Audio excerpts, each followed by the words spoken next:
آخر معنی والقیم، وہ جو آپ کی بقا کے لیے ذمہ دار ہو.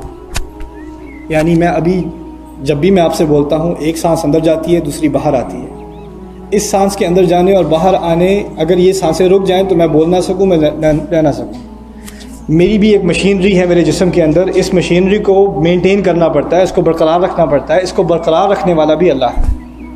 یعنی اگر رب کسی گھر کا رب ہو، اب اللہ تعالیٰ کی اگزامپل نہیں دے رہا، میں مثال نہیں دے رہا، انسان کی مثال دے رہا ہوں. اگر انسان کسی گھر کا رب ہو تو یہ اس گھر کا مالک بھی ہے، اس گھر پر اس کا پورا اختیار بھی ہے. تیسرا، اس گھر کی پرورش، یعنی اس کو گھر کو وہ بہتر کرتا جاتا ہے. اس میں پینٹنگ کر رہا ہے، اس میں نئے کمرے ڈال رہا ہے، اس کو نئی اس کی دیواریں بنوا رہا ہے، کوئی نہ کوئی چیزیں. مربی منعم، اس گھر کے لیے وہ مزید چیزیں لیتا بھی رہتا ہے، اس کو خوبصورت سے خوبصورت بھی بناتا جاتا ہے. اور فائنلی والقیم، اور اس گھر کی حفاظت بھی کرتا ہے کہ کہیں نہ کہیں کوئی کھڑکی نہ ٹوٹ جائے، کوئی فاؤنڈیشن بھی ٹھیک رہے، سیکیورٹی سسٹم بھی ہو، ہر چیز جیسی ہونی چاہیے ویسی ہو، پلمبنگ بھی ہو، ایئر کنڈیشننگ بھی، الیکٹرانکس بھی، سب چیزیں ٹھیک طرح سے چل رہی ہوں. والقیم، یہ تمام معنی ہیں رب کے. اللہ تعالیٰ کے تمام اسماء میں سے جو اس کا اصل نام ہے وہ اللہ ہے، اور جو پہلی اس کی صفت ہے جس سے اس نے ہمیں اپنے آپ کو متعارف کرایا ہے، وہ رب ہے. الحمدللہ رب، وہ تمہارا مالک بھی ہے، اس کا اختیار تم پر کامل ہے، تمہارا کوئی اختیار نہیں، سب تمام کا تمام اختیار اس کا ہے. وہ تمہیں تحفے بھی دیتا ہے، یہ تمہاری اپنی، تم اس مستحق نہیں ہو، اپنے 2 ہاتھوں کے مستحق نہیں ہو، اپنے کپڑوں کے مستحق نہیں ہو، اپنے گھر کے مستحق نہیں ہو، اپنی گاڑی کے مستحق نہیں ہو، اپنے گھر کے مستحق نہیں ہو، اپنی زبان کے مستحق نہیں ہو، اپنی آنکھوں کے مستحق نہیں ہو. یہ تمام تحفے تمہیں دیے ہوئے ہیں، تم پر یہ انعامات کیے گئے ہیں. تمہاری جو پرورش ہے، تم چھوٹے تھے، بڑے ہوتے گئے اپنی ماں کے پیٹ میں جو بڑے ہوئے، جب نکلے، اور جب تمہاری جو ہڈیاں وہ سخت ہونی شروع ہوئیں، جب تمہیں بولنا آیا، جب تمہیں چلنا آیا، جب تمہیں کام کرنا آیا، یہ تمام اختیار تم کو دیے گئے ہیں، اور وہ تمہیں برقرار رکھ رہا ہے.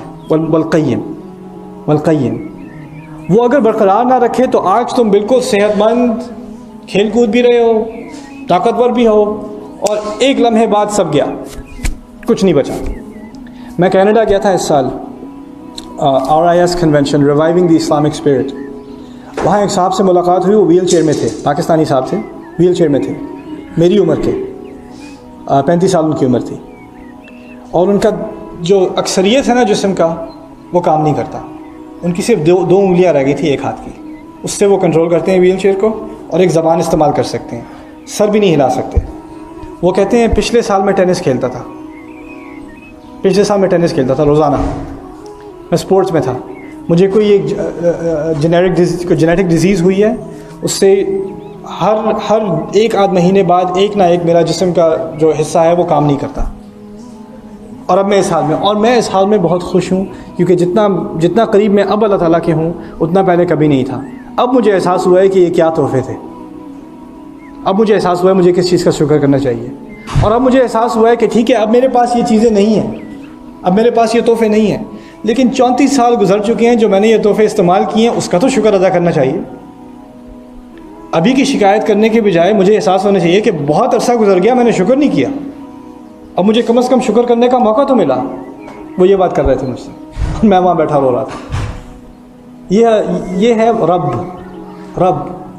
اگر ہم اللہ تعالیٰ کو واقعی رب مان لینا، اس کا معنی یہ نکلتا ہے کہ ہمیں شکایت کرنے کا حق نہیں ہے، کیونکہ ہم کسی چیز کے مستحق ہیں ہی نہیں، کیونکہ وہ رب ہے اور ہم عبد ہیں. یہ ہمارے دین کا سب سے بڑا مطالبہ ہے، یہ ہمارے دین کا پہلا مطالبہ ہے اور سب سے بڑا مطالبہ ہے کہ اللہ تعالیٰ انسان کو رب مان لے، واقعی رب مان لے. اب رب کے میں نے آپ کے سامنے اجزاء رکھے تھے، میں اب ان اجزاء کو میں چاہتا ہوں کہ آپ ان کو یاد رکھیں. کیا اجزاء تھے؟ آپ مجھے یاد کرا سکتے ہیں؟ مالک، صحیح ہے، جس کا اختیار ہو، ٹھیک ہے. تیسری بات کیا تھی؟ مربی، پرورش کرنے والا. پھر منعم کے معنی کیا ہوئے؟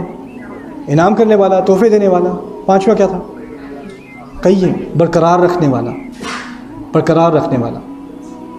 جیسے آج ہمارے پاس کچھ چیزیں ہیں، اس کی کوئی گارنٹی نہیں، کوئی ضمانت نہیں کہ کل یہ چیزیں ہوں گی، اس کی بھی کوئی ضمانت نہیں کہ 1 گھنٹے بعد یہ چیزیں ہوں گی. کوئی ضمانت نہیں ہے ہمارے پاس. یہ سب برقرار کرنے والا ہمارا رب ہے. اور جب یہ بات انسان کے دل میں اتر جائے تو پھر آپ کو سمجھ آئیں گے پہلے الفاظ اس آیت کہ الحمدللہ. کیوں حمد کریں بھائی اللہ تعالیٰ کی؟ اسے کیا کوئی کسی طرح اس پر کوئی جبر ہے، اس پر کوئی فرض ہے اس کا ہمارا خیال رکھنا، ہم پر انعام کرنا، ہمیں ہدایت دینا؟ اس پر کیا واجب ہے؟ نہیں. اسے کچھ واجب ہے تو ہم پر ہے چیزیں، اسے کوئی ضرورت نہیں ہے ہمارا خیال کرنے کی، لیکن وہ پھر بھی کرتا ہے. اچھا، اب رب کے آخری معنی جو میں آپ کو بتاؤں عربی میں جو استعمال ہوتے ہیں، وہ رب اردو میں کہتے ہیں نا متضاد الفاظ، آپوزٹس، رائٹ؟ رب کا متضاد کیا ہے؟ عبد. رب کا متضاد عبد ہے. کہنے کا مقصد یہ ہے کہ عربی زبان میں رب سے اعلیٰ رب سے اعلیٰ کوئی لفظ نہیں ہے. اگر کسی انسان کو کوئی لیبل آپ نے دینا ہے تو رب سے اعلیٰ لیبل ممکن نہیں ہے عربی زبان میں. اور اس کا متضاد کیا ہے؟ یعنی عبد سے نچلا درجہ کسی کا نہیں ہے. رب سے اعلیٰ کوئی نہیں اور عبد سے نچلا کوئی نہیں. اللہ تعالیٰ کے کچھ نام ہیں جن میں متضاد ہوتے ہیں اور کچھ نام ہیں جن میں متضاد نہیں ہوتے. جیسے فرض کریں حکیم، اللہ تعالیٰ کا نام ہے حکیم. حکیم کی دوسری طرف کوئی نہیں ہے. نہیں غیر حکیم، نہیں، میں کہہ رہا ہوں کہ ایک تعلق ہوتا ہے. رب کا کس کے ساتھ تعلق ہے؟ عبد کے ساتھ. استاد کا کس کے ساتھ تعلق ہے؟ طالب کے ساتھ. باپ کا کس کے ساتھ تعلق ہے؟ اولاد کے ساتھ. ٹھیک ہے نا؟ جو عربی میں جسے موظف کہتے ہیں، جس نے کام دیا، کام دینے والے کو امپلائر کو کیا کہتے ہیں اردو میں؟ ہاں نہیں، مزدور تو کام کرنے والا ہے، جس نے رکھا ہوا ہے مزدوری کے لیے. مالک، باس. ہاں باس اچھا لفظ ہے اردو کا. اچھا ٹھیک ہے. ایک طرف باس ہے، دوسری طرف مزدور ہے. ایک طرف امپلائر ہے، دوسری طرف ملازم. تو سمجھ آتی ہے؟ اوکے. ہاں آجر. ہاں آجر بھی اچھا عربی کا لفظ ہے. ٹھیک ہے، آجر. ایک طرف آجر ہے، دوسری طرف ملازم ہے. لیکن باس بھی ٹھیک ہے یار. جو لوگ سن رہے ہیں نا ان کو آجر تو پتہ نہیں ہوگا. اگر مجھے نہیں پتا تو چانسز اور آپ کو بھی نہیں پتا. تو ٹھیک ہے، باس، امپلائی. اب میں نے کہا رب اور دوسری طرف عبد. کہنے کا مقصد یہ ہے کہ جب آپ نے رب کا لفظ استعمال کیا تو لازماً اس کی شرط نکلتی ہے کہ اگر وہ رب ہے تو اس کا عبد تو ہونا چاہیے، کیونکہ عبد کے بغیر رب نہیں، رب کے بغیر عبد نہیں. جیسے استاد کے بغیر طالب نہیں، طالب کے بغیر استاد نہیں. ماں کے بغیر بیٹا نہیں، بیٹے کے بغیر ماں نہیں. اگر بیٹا کہو گے تو ماں تو نیسیسریلی ہے نا. اگر اب ماں کہو گے تو بیٹا بیٹی تو ہے نیسیسریلی، وہ لازم ہے. یہ لفظ استعمال اس لیے کیا گیا ہے فاتحہ میں. اس کے فوائد میں سے یہ ہے، ایک بہت بڑا فائدہ یہ ہے کہ اللہ تعالیٰ نے فاتحہ کے شروع میں ہی اپنے اور ہمارے درمیان تعلق کی بنیاد رکھ دی. لفظ اللہ میں تعلق نہیں ہے. لفظ اللہ تعالیٰ کا نام ہے، اس کے بھی معنی ہیں، لیکن اس میں تعلق نہیں ہے. تعلق کس لفظ میں ہے؟ رب میں ہے. اور فاتحہ کا بنیادی مقصد اللہ تعالیٰ کے اور ہمارے درمیان تعلق رکھنا ہے.